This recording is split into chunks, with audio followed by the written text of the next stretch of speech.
Liam was 9 years old when the world stopped making sense. His parents had been amateur astronomers who spent their evenings photographing distant galaxies from a small rural observatory outside the city. They worked with old chemical developers, mixing compounds in glass bottles, creating images of stars that took weeks to appear on photographic paper. The fire happened on a Tuesday night. Liam had been staying with a neighbor while his parents worked late. When the neighbor received the phone call, her face went pale, and she held Liam so tightly he could barely breathe. The chemicals had ignited. The observatory burned completely. His parents never made it out. With no living relatives and incomplete birth records, his parents had been nomadic researchers who moved frequently. Liam was transferred to the Santa Clara orphanage, a red brick building that stood like a prison on the outskirts of a forgotten town. The orphanage housed 60 children in a structure built for 30. The director, a severe woman named Mrs. Ramos, ran the place with cold efficiency. Meals were rationed to the point of hunger. Punishments were brutal. And children who asked too many questions disappeared during the night, transferred to what Mrs. Ramos called special opportunities. Liam quickly learned the unwritten rules. Never complain about the food. Never ask about the children who vanished. Never speak to visitors who came during the night. Well-dressed men and women who examined the older children like livestock at auction. He survived his first 6 months by becoming invisible. He was small for his age, quiet, and had learned to cry silently into his pillow so the other children wouldn't hear. But invisibility only protected him for so long. One October evening, Mrs. Ramos summoned him to her office. The room smelled of stale coffee and cigarette smoke. She sat behind a heavy wooden desk, her small eyes studying him with the same cold calculation she used when sorting laundry. "Liam," she began, her voice falsely sweet, "I have wonderful news. A family has expressed interest in adopting you." Liam's heart lifted for just a moment before he saw the expression on her face. It was the same look she'd had when other children received their special opportunities. "They'll come for you tomorrow morning," she continued. "Make sure you're ready, and don't cause any trouble." That night, Liam couldn't sleep. He had heard the whispers from older children. The special opportunities were not adoptions. They were transfers to farms where children worked 18-hour days, to factories with no ventilation, to households where they were treated as servants. Some children were never heard from again. Lying on his thin mattress in the crowded dormitory, Liam made the most terrifying decision of his short life.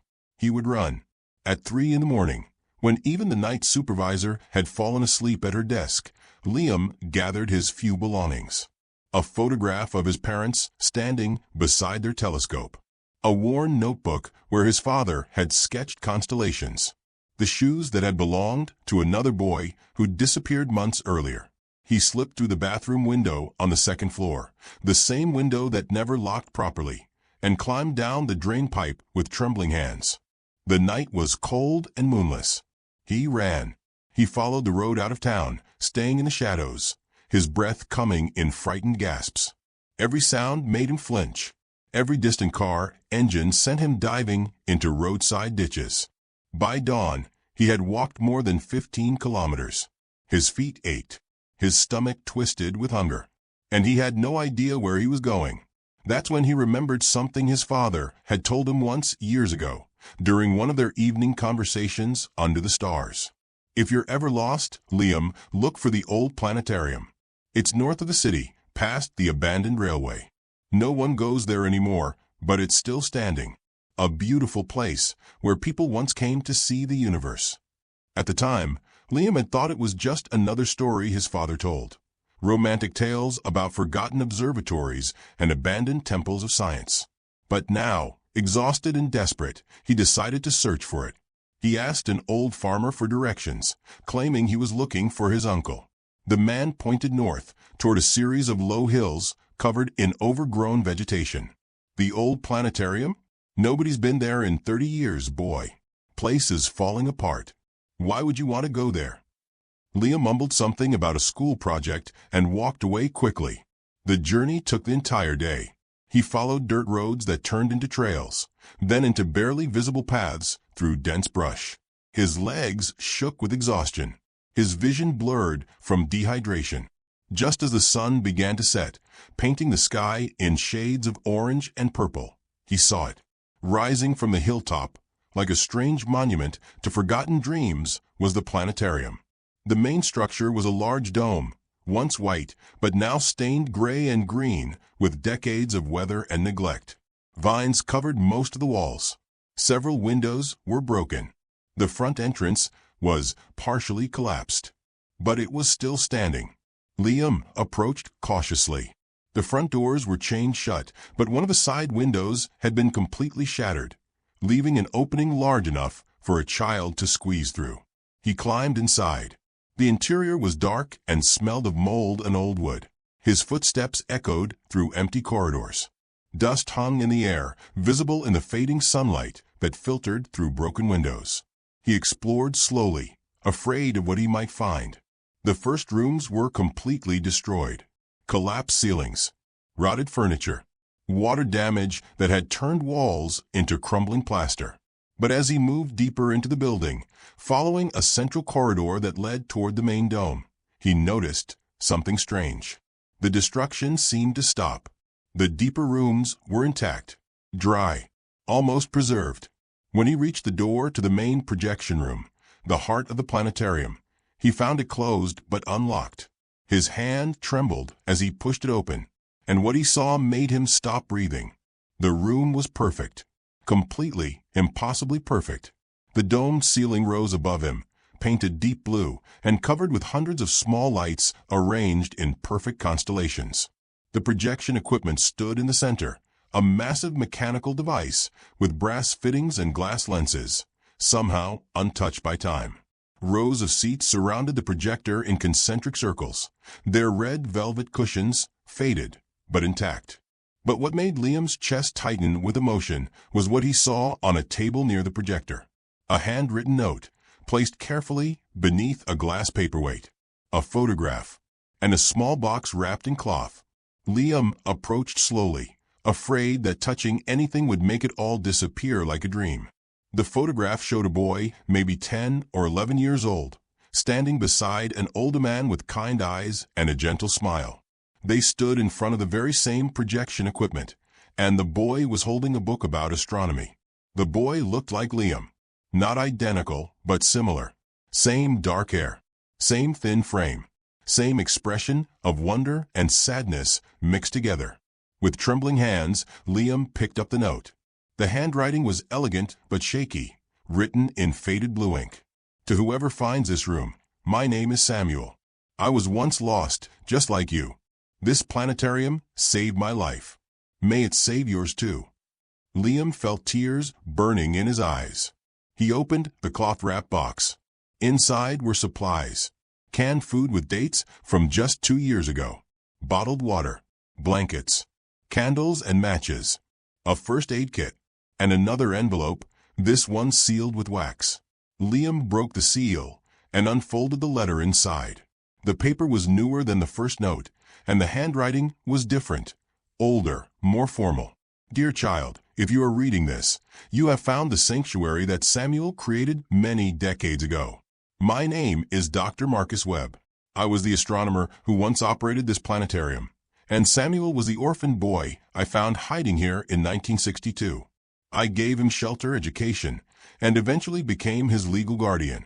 Samuel grew into a remarkable man who dedicated his life to helping children in need. Before he died in 2018, he asked me to maintain this room as a permanent refuge. I am now too old to continue, but I have left everything you need to survive. There are more supplies hidden throughout the building. There is a well with fresh water in the basement. There are instructions for how to contact people who can help you. You are not alone. You have never been alone. The stars watch over all of us. Dr. Marcus Webb, January 2020. Liam collapsed into one of the velvet seats. And for the first time since his parents died, he allowed himself to cry without restraint. He cried for the 6 months of fear in the orphanage. He cried for the hunger and the cold and the children who had disappeared. He cried for his parents, buried without him present at their funeral. But he also cried because he had found something he thought no longer existed in the world. Hope. Someone had thought about him. Someone had prepared a place for children like him. Someone had cared enough to leave supplies, instructions, and proof that survival was possible. That night, wrapped in the blanket Samuel had left, Liam slept beneath the painted stars of the planetarium dome. For the first time in months, he felt safe. He didn't yet know that Mrs. Ramos had already organized search parties. He didn't know that the organization behind the orphanage was far more dangerous than he imagined. He didn't know that his discovery of the planetarium would lead to the exposure of a trafficking network that extended across the entire region. But that night, none of that mattered. He was a child sleeping beneath the stars his father had once loved. And for now, that was enough. The next morning, Liam woke to sunlight streaming through the small ventilation openings near the top of the dome. The painted constellations above him glowed softly in the dawn light, and for a moment he forgot where he was. Then the memories returned. The orphanage, the escape, the planetarium. He sat up quickly, listening for any sounds of pursuit, but heard only birds singing outside and the distant rustle of wind through the overgrown vegetation surrounding the building. Following the instructions in Dr. Webb's letter, Liam explored the planetarium more systematically. He found the basement entrance, hidden behind a fallen bookshelf in one of the side offices. The stairs descended into darkness, but he had the candles from Samuel's supply box. The basement was surprisingly dry and well organized. Stone walls kept out moisture, and the old well Dr. Webb had mentioned still held clear, cold water. Liam used the hand pump to fill a container, marveling that something so old still functioned perfectly. In a corner of the basement, he found wooden crates stacked neatly against the wall. Each was labeled in the same careful handwriting from the letters. Canned food, medical supplies, clothing in various sizes, books, even a battery-powered radio with fresh batteries stored separately in waterproof containers. Someone, probably Dr. Webb, before he became too old, had been maintaining this refuge regularly. The supplies weren't decades old. Some were recent enough to still be within their expiration dates. But the most important discovery was a sealed metal box labeled instructions. Inside, Liam found detailed maps of the planetarium's layout, including several features he hadn't yet discovered. Secret passages built during the Cold War era when the planetarium had briefly been designated as a civil defense shelter. Underground tunnels connecting to a natural cave system that led to 3 different exit points in the surrounding hills. There was also a list of names and addresses. People Dr. Webb described as trustworthy activists, journalists, lawyers who specialized in child protection cases. Each entry included a brief note about why they could be trusted and how to contact them safely. One name stood out: Elena Cortez, investigative journalist. The note beside her name read, "Currently investigating institutional corruption and child trafficking networks. Based in the city. Can be reached through the newspaper office. Tell her Dr. Webb sent you. She will believe you." Liam carefully folded the papers and returned them to the box. He wasn't ready to contact anyone yet. First, he needed to understand his refuge completely. He needed to feel secure. Over the following days, he established a routine. He woke with the sun and explored different sections of the building, always staying alert for sounds of approaching searchers. He found that most of the planetarium's outer rooms were too damaged to be useful, but the central core, the projection room, 2 adjacent offices, and the basement formed a secure, livable space. He read the books Samuel had left, astronomy texts his father would have loved, survival guides, even novels about children who had overcome impossible circumstances. It was as though Samuel had anticipated exactly what a frightened child would need, not just physical supplies, but emotional sustenance. In one of the office drawers, Liam found Samuel's diary. The leather-bound journal was filled with entries spanning from 1962 to 1965, documenting Samuel's time living in the planetarium. The entries were heartbreaking. Samuel had also been an orphan, abandoned by distant relatives after his parents died. He had run away from an abusive foster home and found the planetarium by accident while hiding from police who were searching for him. Dr. Webb had discovered Samuel living in the projection room 3 weeks after the boy's arrival. But instead of turning him in, the elderly astronomer had chosen to protect him. He had gradually brought supplies, taught Samuel about astronomy and mathematics, and eventually navigated the complex legal system to become his official guardian. One entry, dated July 1963, made Liam's throat tighten. Dr. Webb says I'm not broken just because I'm afraid all the time. He says fear is proof that I survived something terrible, and surviving means I'm stronger than I think. Today, he showed me the Andromeda Galaxy through the telescope. It's so far away that the light we see left that galaxy millions of years ago. He said every photon that reached my eye had traveled unimaginable distances just so I could witness it. He said I matter to the universe, even if I don't always feel like I matter to anyone else. I think I believe him. Liam closed the diary, wiping his eyes. He understood exactly what Samuel had felt. It was during his 5th day in the planetarium that Liam heard the vehicles. He was in the basement organizing the supplies when the sound of engines echoed faintly from above. He froze, listening intently as multiple vehicles stopped somewhere near the building. Voices, men shouting instructions, the crunch of footsteps through overgrown vegetation. Liam's heart began racing. He quickly extinguished his candle and moved silently to the basement stairs, staying in the shadows. The place is a ruin, a man's voice echoed from outside. You really think the kid would hide here? Mrs. Ramos says he's smart. And we know his father used to work in observatories. Maybe he remembered this place. That was a second voice, closer to the building. Well, let's search it quickly. I've got better things to do than chase a runaway brat through abandoned buildings. Liam heard them entering through the broken windows, their footsteps heavy and careless. They moved through the outer corridors, commenting on the destruction, the water damage, the impossibility of anyone living there. Nothing here but rats and rot, one of them said. Let's go.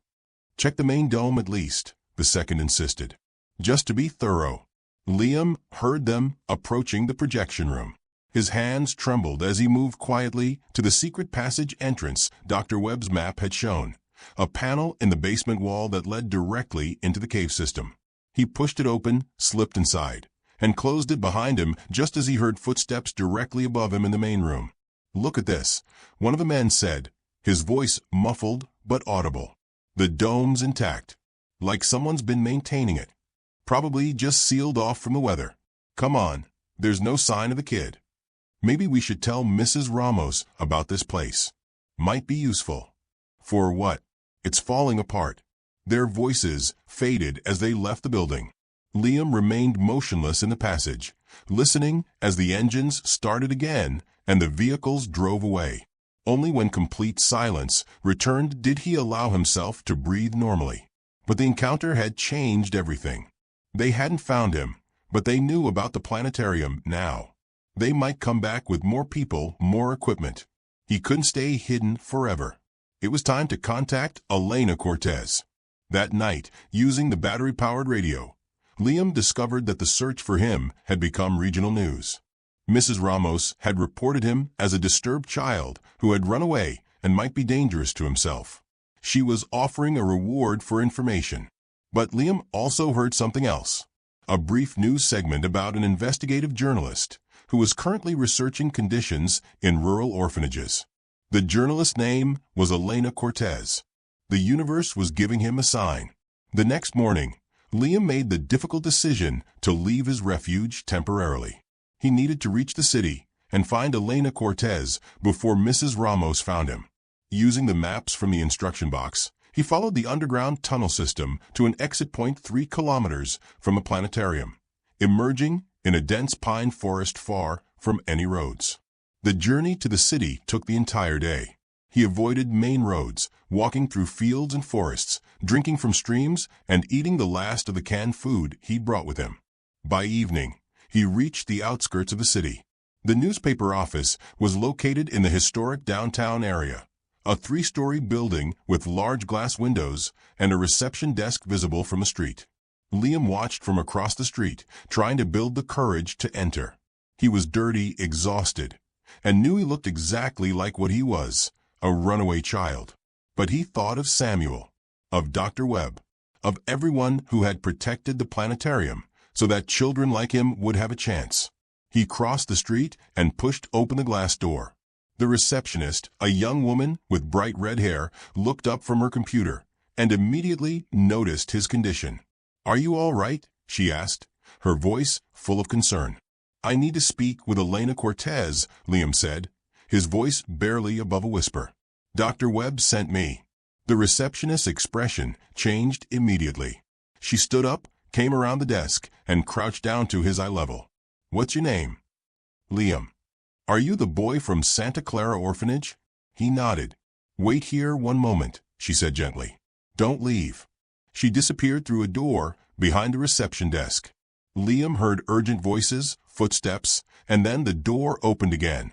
A woman in her late 30s emerged, wearing jeans and a simple blouse, her dark hair pulled back in a practical ponytail. Her eyes were sharp and intelligent, but also kind. "I'm Elena Cortez," she said, kneeling beside him. "Dr. Webb was my mentor when I was in university. He passed away 3 years ago." Liam felt his eyes burning with tears. He left letters, instructions. He said you would help. Elena took his hand gently. "Tell me everything." Over the next hour, in a private office upstairs, Liam told his story. The orphanage, Mrs. Ramos, the trafficking network, his parents' death, his escape, the discovery of the planetarium, and all the evidence Samuel and Dr. Webb had left behind. Elena listened without interrupting, taking detailed notes, her expression growing more serious with every revelation. When Liam finished, she made a phone call. "Rosa, it's Elena. I need you now.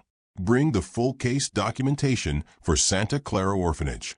And call Attorney Mendez. Tell her we have the witness we've been waiting for." She turned back to Liam. "You're incredibly brave, but you're also in serious danger. The network behind Mrs. Ramos is much larger than a single orphanage. We've been investigating for months, but we haven't had enough evidence to act. Until now."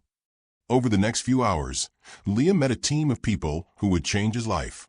Rosa Silva, a child psychologist who specialized in trauma cases. Attorney Carmen Mendez, who had dedicated her career to prosecuting child trafficking operations. Detective Marco Torres, a federal investigator who had been building a case against institutional corruption. They were careful, gentle, and most importantly, they believed him. "Liam," Attorney Mendez said, "your testimony is crucial. But we need to protect you first. Mrs. Ramos has connections with local police, corrupt officials, and dangerous people. We can't risk you being found before we've secured protection." "Where will I go?"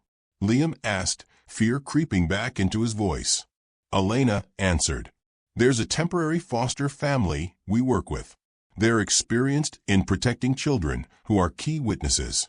You'll stay with them until the trial. But first, we need to document everything about the planetarium. Can you take us there?" The next morning, a convoy of vehicles made the journey to the planetarium. Federal agents, forensic investigators, child protection services. Elena Cortez with her cameras and recording equipment. Liam guided them through the broken window, through the corridors, to the intact projection room that had saved his life. When Elena saw the preserved dome, the supplies, Samuel's diary, and Dr. Webb's letters, she stood completely still for a long moment. "This is extraordinary," she whispered, "not just as evidence, as proof that there are good people in the world who think about children they'll never meet." The forensic team documented everything. They photographed Samuel's notes, cataloged the supplies, and verified that the planetarium had indeed been maintained as a refuge for decades. But they also found something Liam hadn't yet discovered. In a locked cabinet in one of the side offices, hidden behind the projection equipment, they found a metal box labeled Evidence Against Institutional Corruption 1962 to 2020. Inside were documents Dr. Webb had been collecting for nearly 60 years. names of corrupt officials, financial records showing how orphanages were used as fronts for trafficking operations, testimonies from adults who had been trafficked as children, photographs, audio recordings. Dr. Webb had been quietly documenting everything, waiting for the right moment to expose the system. He knew, Elena said softly, reading through the files. He knew that saving one child at a time wasn't enough. He was building a case to destroy the entire network. Attorney Mendez examined the documents with growing excitement. This is enough. Combined with Liam's testimony and the current investigation, we can prosecute not just Mrs. Ramos, but the regional coordination network, the officials who protect them, and the organizations that buy the children. Detective Torres added, "This is the breakthrough we've been waiting for." Over the following weeks, events moved quickly. Liam was placed with the Martinez family, a middle-aged couple who had fostered dozens of children over the years. They treated him with gentle patience, never pushing him to talk about his trauma, always letting him set the pace of his recovery. Meanwhile, Elena's investigation exploded across national news. Her articles documented not just Liam's case, but the systematic corruption spanning decades. The planetarium became a symbol, a beacon of hope created by people who refused to accept that children should suffer in silence. Public outrage forced immediate action. Federal authorities raided the Santa Clara orphanage and 17 other institutions across the region. Mrs. Ramos was arrested along with 43 associates, including local police officers, social workers, and government officials who had protected the trafficking network. Liam was required to testify. Attorney Mendez prepared him carefully, explaining exactly what would happen, ensuring he felt safe and supported. On the day of the preliminary hearing, Liam sat in the witness chair and told his story in a clear, steady voice. He described the hunger, the fear, the children who disappeared. He explained how he had escaped and found the planetarium. When the defense attorney tried to suggest that Liam was exaggerating or had been coached, Attorney Mendez presented Samuel's diary, Dr. Webb's documentation, and testimony from 12 other children who had been rescued from the network. The evidence was overwhelming. Mrs. Ramos was denied bail. The trial was fast-tracked due to public pressure.